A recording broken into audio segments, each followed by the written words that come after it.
ഇന്ന് വീട്ടിൽ വലിയ കൂന്തൽ കിട്ടിയിട്ടോ. അപ്പം ഞാൻ വിചാരിച്ചു കൂന്തൽ നിറച്ചാലോ എന്ന്. ചാനൽ ആദ്യമായിട്ട് കാണുന്നവരുണ്ടെങ്കിൽ ഒന്ന് സബ്സ്ക്രൈബ് ചെയ്ത് സപ്പോർട്ട് ചെയ്യണേ.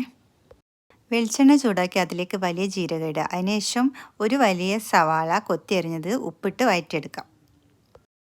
ഉള്ളി വാടിയതിന് ശേഷം അതിലേക്ക് ഇഞ്ചി വെളുത്തുള്ളി പച്ചമുളക് പേസ്റ്റ് പച്ചമണം മാറുന്നവരെ ഇട്ട് സോട്ട് ചെയ്തെടുക്കാം.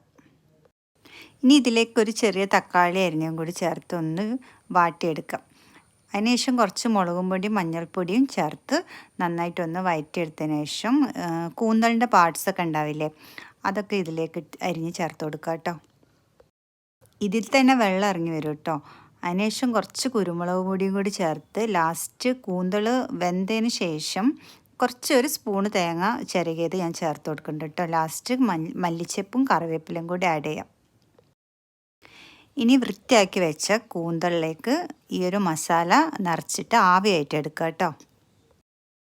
ഇനി മുളക് പൊടി മഞ്ഞൾപ്പൊടി ഉപ്പ് കുറച്ച് വിനെഗറും കൂടി ചേർത്ത് മിക്സ് ചെയ്തതിന് ശേഷം അതിൽ കൂന്തലിൽ പുരട്ടിയിട്ട് കുറച്ച് കറിവേപ്പില ആഡ് ചെയ്ത് തിരിച്ചും മറിച്ചും ഫ്രൈ ചെയ്തെടുക്കുക. അപ്പം നല്ല ടേസ്റ്റാണ് കേട്ടോ. എല്ലാവരും ട്രൈ ചെയ്ത് നോക്കണേ.